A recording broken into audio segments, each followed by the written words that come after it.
Karya Wisran Hadi yang berjudul Doktor Anda, cerita diawali di tengah pentas yang terdapatnya sebuah meja tulis besar dan terdapatnya sebuah perkakas untuk persiapan penceramah, yang dimana di sebelah kanan meja itu adalah untuk tempat slide proyektor dan di sebelah meja tulis kiri adalah tempat meletakkan overhead proyektor dan layarnya. Pada bagian belakang layar putih yang akan ditembus oleh kepala kerbau pada penutup ceramahnya nanti. Penceramah yang akan mengisi acara pada hari ini adalah Dr. Anda. Dia adalah wanita cantik, bersuara bersih dan sugestif. Dr. Anda ditolong oleh asisten 1 dan asisten 2, yang dimana tugas asisten 1 adalah mengganti-ganti slide pada saat ceramah berlangsung, dan asisten 2 bertugas mengganti-ganti transparansi pada overhead selama ceramah berlangsung. Ceramah dimulai. Dokter Anda akan menjelaskan materi tentang kemanusiaan. Dokter Anda memperlihatkan gambar manusia seutuhnya yang mempunyai kepala, kaki, dan tangan. Tugas kepala hanya untuk mengangguk, menggeleng, mengiyakan, dan menidakkan. Tangan bertugas mengantarkan makanan ke kepala. Tanganlah yang akan menyuapkan. Kepala akan marah kalau tidak menerima suap. Dokter Anda menyinggung tentang kepala.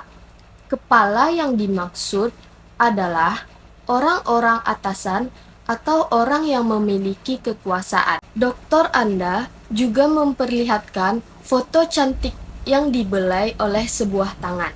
Membelai kulit halus wanita cantik adalah yang diinginkan oleh kepala atau orang yang memiliki kekuasaan. Mereka juga suka menuding dan menginjak-injak. Namun apa daya, masyarakat bawah hanya menerima pemberian atau sumbangan pakaian bekas. A few moments later. Selanjutnya, karya Wisran Hadi Dr. Anda ini menceritakan tentang arti nama Minangkabau dan budaya yang ada pada di Minangkabau ini, seperti petatah petitih, anak dipangku kemenakan dibimbing, orang kampung dipertenggangkan, lalu pakaian adat atau pakaian tradisi. Pakaian adat wanita Minang berpakaian takui tandua, dan upacara adat di budaya Minangkabau sangat meriah dan mahal. Salah satunya yaitu memotong seekor kerbau. Cerita ditutup dengan munculnya gambar kepala kerbau yang besar yang membuat Dokter Anda, asisten 1, dan kuliawan ketakutan. Dokter Anda adalah seorang perempuan pengisi penceramah pada hari ini, yang sudah pastinya memiliki sifat yang cerdas dan memiliki jiwa pengamat yang tinggi. Asisten 1 dan asisten 2 hanya menjadi penolong penceramah Dokter Anda agar ceramah berjalan dengan langsung. Asisten 1 dan asisten 2 juga memiliki sifat yang penakut.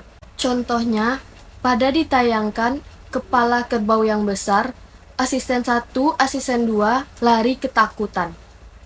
Selanjutnya, saya akan menambahkan bukti atau yang terdapat dalam naskah drama itu bahwasanya peran asisten 1 dan asisten 2 memiliki peran terhadap naskah ini. Di sebelah meja tulis ada sebuah meja untuk tempat slide proyektor beserta slide-slide-nya, lengkap dengan layar. Asisten 1 duduk di kursi, mengganti-ganti slide selama ceramah berlangsung. Dan asisten 2 duduk di kursi, bertugas mengganti-gantikan transparansi pada overhead selama ceramah berlangsung. Tokoh Gul dalam rekaman Sangketa Kerbau yang ditampilkan, Gul adalah kakak yang keras kepala, egois, dan tidak sabaran. Contohnya saja pada menunggu kerbau adiknya untuk dilahirkan. Dia tidak sabaran. Dialognya yaitu, apa? Ditunda? Aku harus menunggu seekor kerbau melahirkan anaknya baru aku diangkat menjadi penghulu?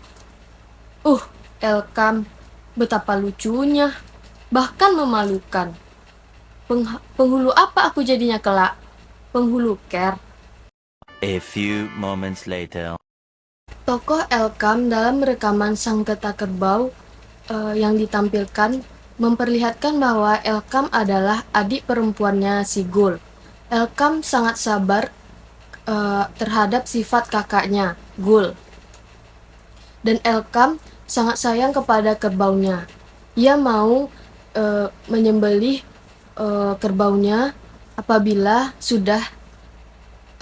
kakaknya mau menunggu kerbaunya untuk dilahirkan. Terdapat di dialog, Mas Gul, silakan Mas Gul. Aku mempertahankan hak, kenapa dituduh memberontak?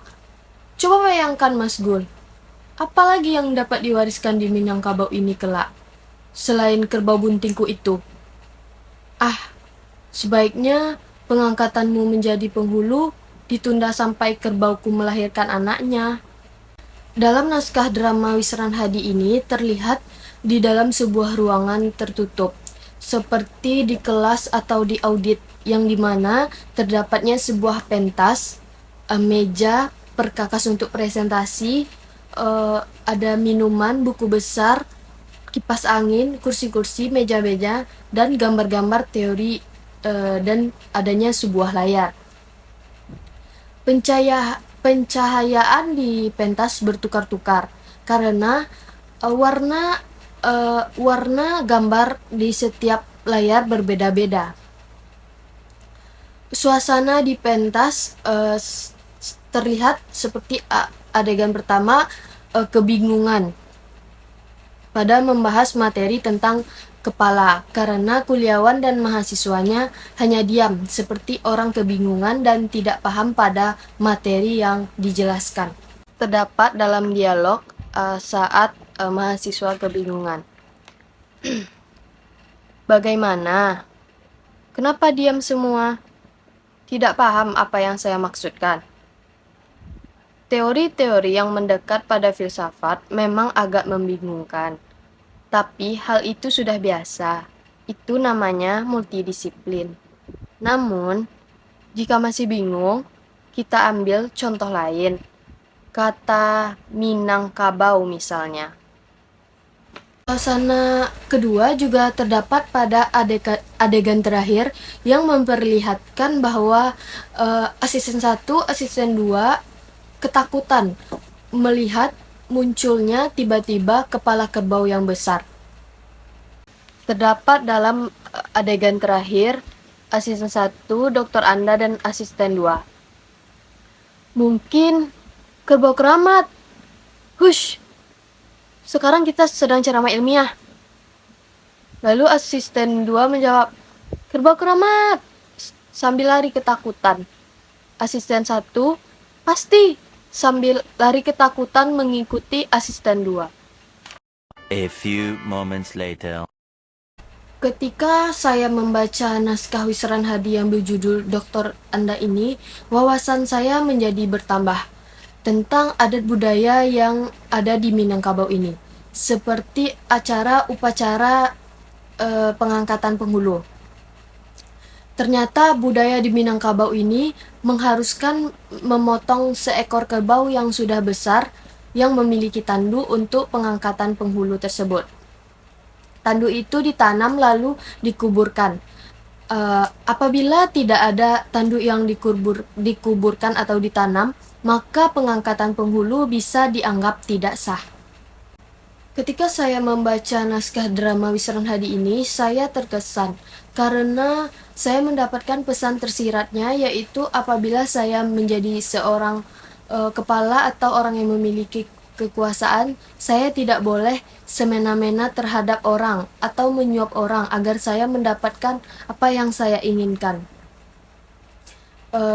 Dan Pesan tersirat kedua, mempertahankan budaya dan cintailah adat budaya masing-masing. Mencintai adat seperti tetap menggunakan kepala kerbau saat pengangkatan penghulu. Dan hargailah pendapat leluhur tentang memotong kepala kerbau saat pengangkatan penghulu.